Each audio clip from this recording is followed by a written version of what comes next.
everyone. Welcome to Mission to Inspire. My name is Shola, as you know, and we've got our wonderful special guest here today. His name is Alan Lazaros. Hi, Alan. How are you?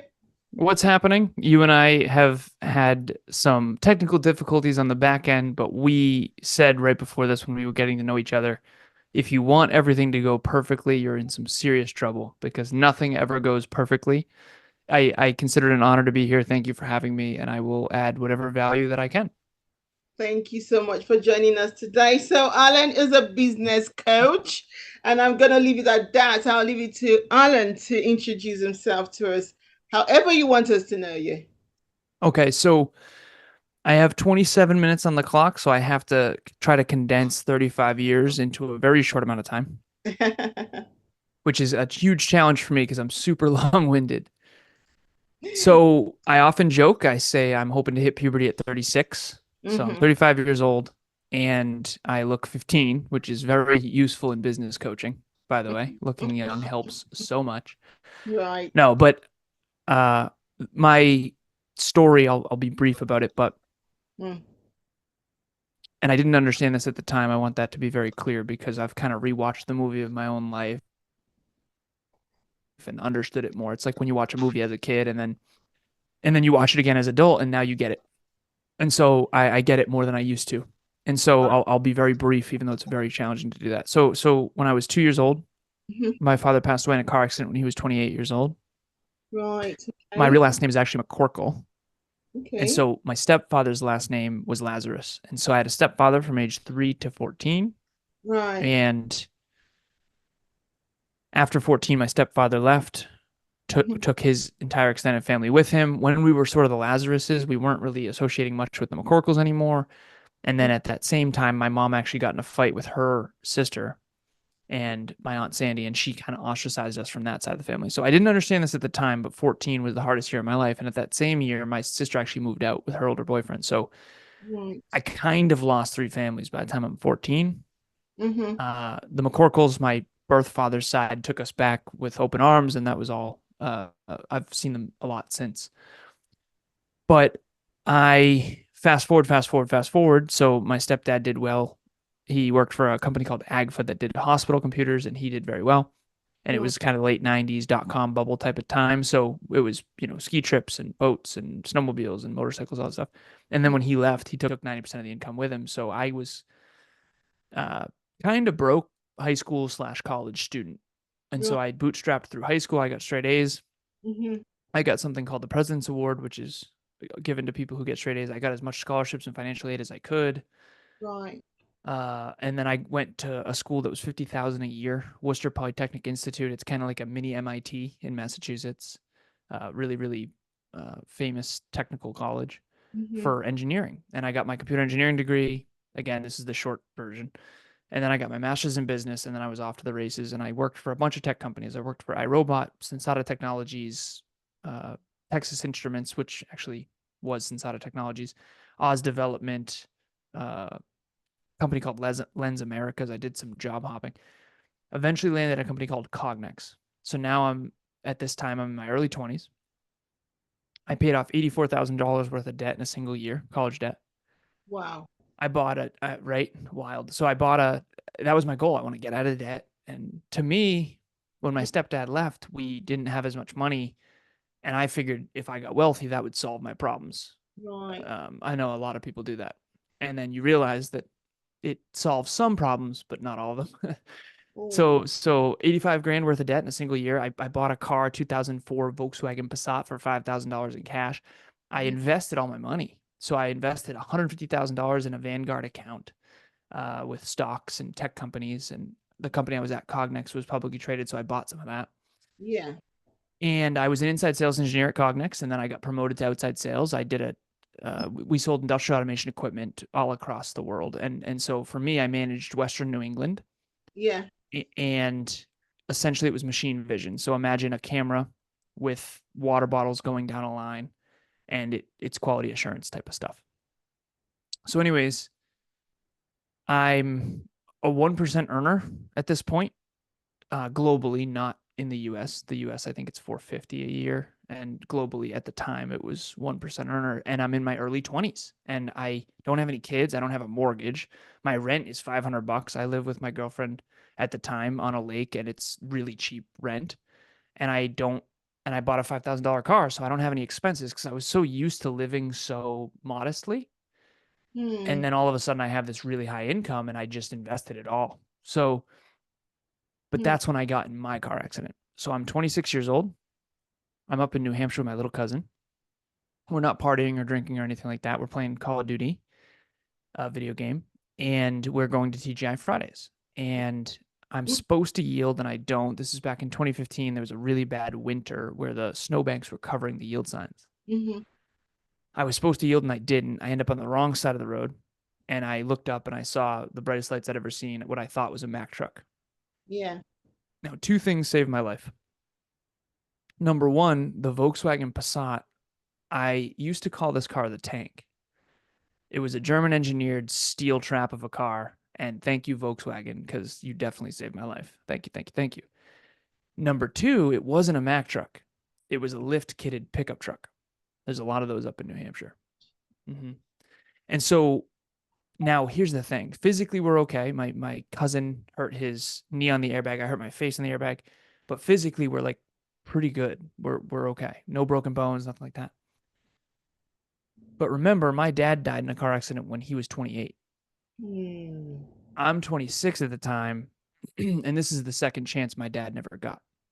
So I'm mentally, physically, I'm okay, but mentally, emotionally, and spiritually, I'm completely shattered, metaphorical phoenix burned down, you know, existential quarter life crisis.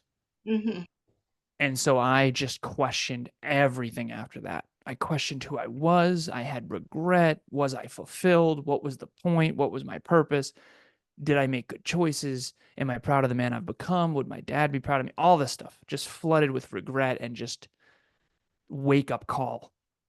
mm, So, what I realize now, and this took me a while to realize, but now I understand, before 26, I was very professionally developed ri- resume, cover letter, LinkedIn, bachelor's degree, master's degree, wow. but I wasn't personally developed. So I Mm, was focused on improvement and achievement, but I wasn't focused on self improvement. And so I flipped the script and I went all in on self improvement and fulfillment. So before it was success and achievement and improvement toward those goals and dreams. mhm, Now I flipped the script. It was all about personal development, personal growth, self improvement, and fulfillment. mhm, I went all the way past broke. So I often joke with my clients now because there's three types of clients that come to me. The first type is like me, successful and deeply unfulfilled. mhm, The second type is super fulfilled, but they're not that successful. And so I actually have been there after 26, after the car accident. I liquidated all my assets. I went all the way past broke and I started my own company and I was super fulfilled and I loved who I was and I was into fitness and I was doing all this stuff. Fitness model, fitness coach, fitness competitor, started my own company, inspire, motivate, educate, podcast, all that, but I was broke. So I was successful and unfulfilled. Then I went all in on fulfillment and then I was fulfilled and unsuccessful. And now finally, 9 years later, I feel very successful and fulfilled. And now I want my life to be an amplified version of what it already is. And so mm, I think that's the bucket we all want to get to. The first bucket is you're successful and unfulfilled, and a lot of people are there. The other bucket is I'm fulfilled and I love who I am, but I'm really not that successful because mhm. it's really hard to start your own thing. Yeah, And exactly. then the third bucket is where I think we all want to get, which is can you honestly, authentically say you want your life to be an amplified version of what it already is? Can you design a life that's so magnificent that you don't want a vacation from it? You don't want to escape it. It doesn't mean you don't go on vacation, but you don't want to escape it. And so to me, lifestyle design, engineering a life you love that's deeply fulfilling and meaningful progress toward meaningful goals for a meaningful purpose is really what I do now. And I help people become more successful, but also more fulfilled. And that's really my bread and butter now. So I have 26 clients. My youngest is 16, which is awesome. I wish I had a coach at 16. And my oldest is 63. She's been in business for decades. He's just getting started. And I have everything in between from all different countries, all different backgrounds. And so that's what I do. And honestly, the reason why I can do it is because I've been through each of those buckets. And what I'll say to everybody playfully, but also true, being successful and Mm-hmm. unfulfilled sucks. And it turns out being fulfilled and unsuccessful also kind of sucks, just not as much. And so if I had to choose between successful and unfulfilled versus Fulfill. fulfilled and unsuccessful, I would choose the second one. But the truth is, we all want to get to the third one, which is why I think I'm here, is to help you be both. Thank you so much for introducing yourself, telling us more about you, what you do, how you got to where you are. So, literally, right? It's the near fatal accident that became the turning point in your life and career. 100%. Wow. Everything shifted after that. Yep. Mm, mm, mm. But then your dad's death also helped because. It hit me in a more visceral, emotional way than it would. So my little cousin, he was 17 at the time. He was Mhm, tweeting about it that night. It wasn't a big deal to him. But for me, I realized what that was. And I mean, I've seen pictures of my dad's car and I've seen pictures of my car. And in my speeches, I show the picture of my car. It's completely, I mean, thank goodness Volkswagen is such a safe car, because if I was in a little Honda Civic or something, there's just no way. really. So, yeah, Wow. yeah. Yeah, it was completely totaled. I mean, the whole hood is completely smashed in, but the steel frame is Yeah. fine. Oh my So, God. yeah, I'm just very grateful that we're okay, Mm. because my dad wasn't. Wow. Wow. I know you've been through a lot of things, and you've got some people influencing you, and that have influenced your journey up till now. So, Bronnie Ware's book and Tony Robinson's TED Talk influenced your journey towards self-improvement and personal growth. How did that happen? Yeah, so when you're in the dark, I used to say this quote all the time. I haven't said it in a while. Mm. You can't see the stars during the day. Like right now it's daylight for me, Yeah. and I think it's still daylight for you probably. It's, Even though you're across the pond. yeah. Uh So you can't see the stars during the day. They're always there, but sometimes it takes the darkness to see clearly that which you simply couldn't within the light. And so when I was in the dark, the emotional, mental, and spiritual pain of Mhm. regret and all that, I noticed things I didn't notice before. And I Right. think that's the real benefit of pain and suffering, to be honest, because life is painful and suffering. And I think anyone who's honest about it knows that.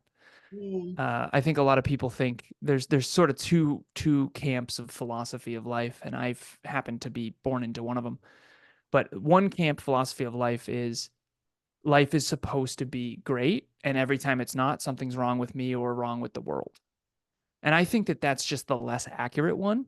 I Right. really do. I think life. So the other camp is life kind of sucks. Mhm. It's painful and it's challenging. Yeah. And despite that, you can make it meaningful and worth it. Yeah. That's the camp that I'm in, just because where I grew up, life kind of sucked, like a lot of it, right? Obviously, I lost my dad when I was 2. My stepdad left. Like for me, there was never any rainbows and butterflies type of shit. Pardon my French if I'm allowed to swear. I apologize. You can edit it out if not. But yeah, so the Bronnie Ware thing, it's not a coincidence that I recognize a book that's called The Top 5 Regrets of the Dying right after a car accident where I almost died. Mm. And so I have these flashcards in my pocket all the time. They're actually over here on my desk, but they're all tattered and old. And but the top 5 regrets of the dying it's from her book, Bronnie Ware. I've actually since interviewed her, which was really cool. I fanboyed really hard on that interview. Mhm. But I have this old flashcard with all 5 regrets. It's all tattered and ripped, written on it, because I just decided, you know what? I was filled with regret at 26. If that had been it, I would have had so many regrets. And I'm gonna live a life where I wouldn't have any regrets. And the way to do that is to recognize that she worked in hospice for 8 years with terminally ill individuals. Mm. And she noticed these same patterns of regret. I wish, I wish, I wish. And she wrote a book about it. And it's an awesome book. And the number one regret of the dying is I wish I had lived a life true to myself and not what others expected of me. And so that was kind of the question I started with, which is this really what I wanted? Did I choose this path, or did this path choose me, or is this just my conditioning? Is that, there's the whole doctor, lawyer, engineer, failure thing. And so I chose engineer. And I was going to go engineer or lawyer. It was going to be lawyer, politician, president, or it was going to be engineer, MBA, CEO, like my hero, Steve Jobs, who's not my hero anymore. Mm. But that's kind of the thing is, did you really choose this path, or was it your parents or your upbringing, or was it in a trauma response to deep pain that you've had? Like, is this your passion, your purpose, and for a profit, or is this something that is profitable that you're trying to be passionate about? Mhm. And I think that book really helped me reorient toward fulfillment, for sure. But you got to be successful too, right? So, and then the Tony Robbins TED Talk, that was just, why do you do what you do? And regardless of what you think of Tony, Mhm. he's got a big reputation.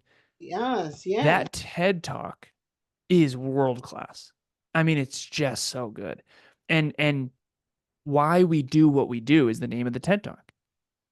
And it's from 15 years ago, probably now, or something like that. But it gets you to explore why you do what you do and what is your motive for action. And for me, that was my first exposure to this world of self-improvement. It was awesome. And after that, I went down the rabbit hole of every single video, every single speech, every single book I could get my hands on.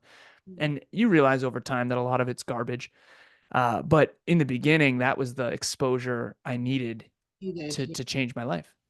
Wow, wow, wow. What a journey. What a journey.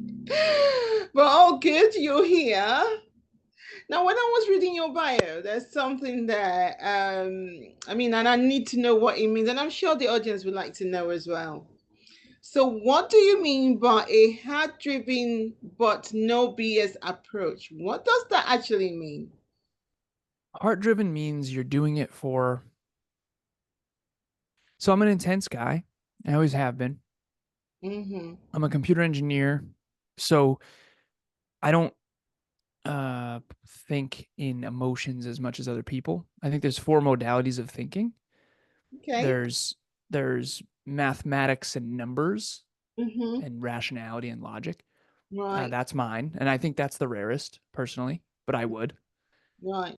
Number two is energy, intuition and energy, and calling and that kind of thing. Number three is words and concepts. I think most people think in words and concepts, and that's where emotions are constructed too. Like if I say dog, someone's going to construct an emotion of positive, and someone's going to be like, ooh, dog, bite, bad. So, and Yeah. then the last one is pictures and images. Some people think in pictures Yes. and images. Mm. And so for me, it's numbers and rationality and that kind of thing, logic. And so what I mean by heart driven but no BS is, what's a good example of this? So engineers struggle to communicate. I used to think I was a strong communicator, and now I realize I'm a strong communicator to other engineers. The When someone says, "Hey, do I look fat in this?" and your brain goes, "Yes," at level 6, you can't say that. And so engineers have a really hard time communicating with people because they think in numbers and logic. They don't think in emotions, and they usually are very social outcasts and that kind of thing. Not always, but a lot of times. And usually they have low self-worth, but they're very competent. It's Right. fascinating, and they're also very confident too because they're calculating probabilities. So Yeah. like when I say, I'm going to run a half marathon and I'm certain I can do it, I'm actually calculating that I can do it. Right. I'm Yeah. not cocky. I'm just, yes, I can do it. Right. Versus, an Ironman with, 100 miles. No, I couldn't right now. And Mm-hmm. so people think that engineers are cocky, particularly me, when in reality, I'm just calculating things. Right. So my point of all that is, heart driven is, I think there's a deep reservoir of emotion beneath the surface, but I don't necessarily let my emotions drive me. I usually let my logic and rationality and actions dictate my emotions, not the other way around. And so most people are deeply emotional and they Right. let their emotions drive. I mean, oh, want a Pop Tart, ooh, candy, right? And so Yeah. engineers don't do that typically, and they operate from a sense of logic and duty. And so heart driven is I'm doing this for a deeply meaningful purpose to serve and to help people. Right. But despite the fact that this is heart driven, I'm not going to sugarcoat it for you. Mm-hmm. Like life is hard, and if you think that life's going to go well, you're in so much trouble. Mm. Life is not going to go well. Nothing, I mean, most people don't achieve their goals and dreams. Most people are not deeply fulfilled. Most people do get divorced, statistically speaking. So I think in statistics, most people are not mentally well. Mm-hmm. There's a lot of negative. I mean, despite what Instagram is showing, most people are wildly unfulfilled. And Yeah. so that's the heart driven is I want to help, but the Mm. only way I can help is by not BSing. Okay. And so that's the best way I can describe it. Yeah. You can describe it. Thank you so much. What are some common challenges from your clients? I mean, that they face? The ones that I already mentioned, which is how do I become more successful? I love who I am and I love my life and I'm passionate as hell about what I do, but Mm. how do I make more money? How do That's I? one. The other one is I make tons of money, but I feel trapped by my own business. I am working 12 hours a day, 6 days a week. Mhm. I kind of hate my life, but I'm super successful. And then everything in between too. So some other common challenges is self-belief and self-worth. Yeah. A lot of entrepreneurs, business owners, they have high self-belief, but they have very low self-worth.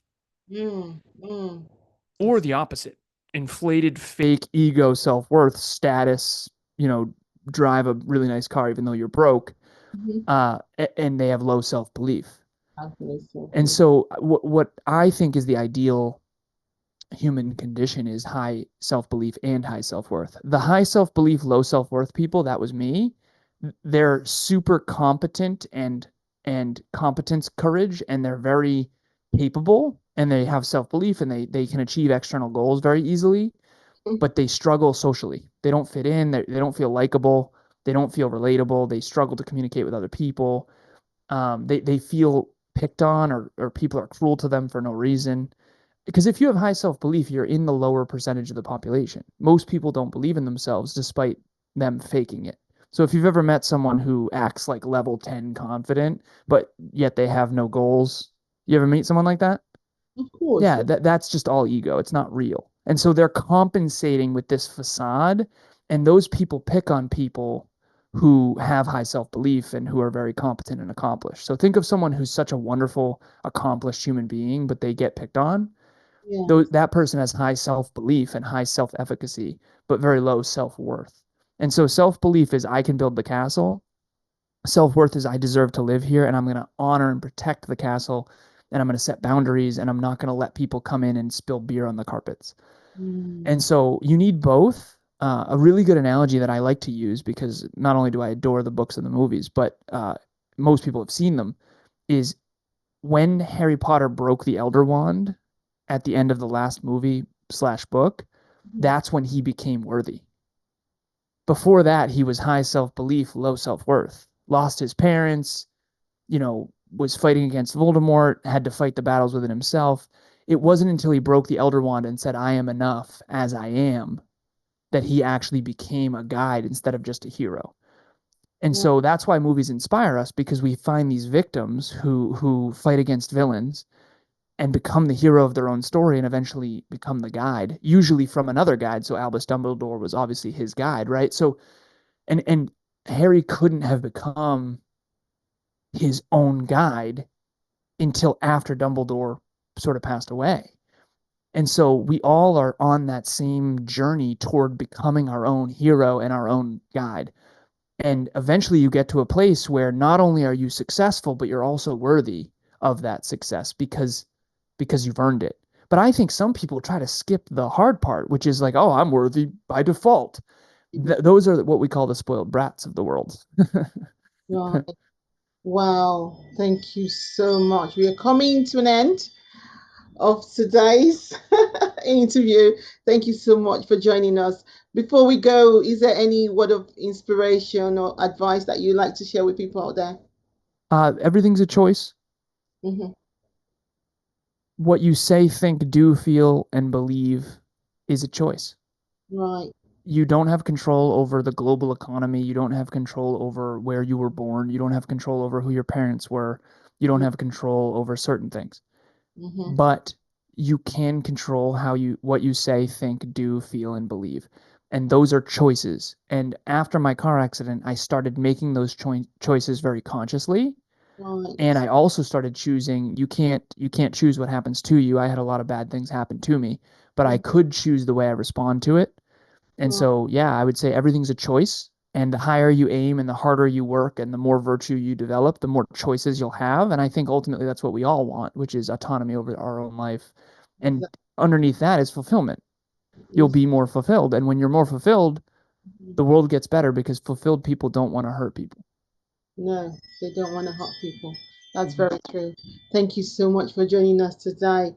For those looking to elevate their business and personal growth, please visit his website, Next Level Business Consulting. How can people actually contact you apart from your website? Does it have to just be your website? The website's the perfect place. We also have a podcast called Next Level University, spelt just like it sounds. The website is Next Level Universe, spelt Right. just like it sounds. Mhm. You can also email me, ALAN at Right. nextleveluniverse.com, spelt just like it sounds. Right. And please just provide context if you email me because obviously we all get a lot of spam. That's true. So Not a how fan. information will be in the show notes and description for people that want to contact Alan. Alan, thank you so much for joining us today. You are so very welcome. Thank you for having me. It was a pleasure. I appreciate it. I don't take it lightly. And yeah, thank you. Thank you so much. Thanks everyone for joining us today, and it's goodbye from myself and Alan. Bye everyone. Subscribe if you haven't done so. Like, follow, comment. Until next time. Goodbye.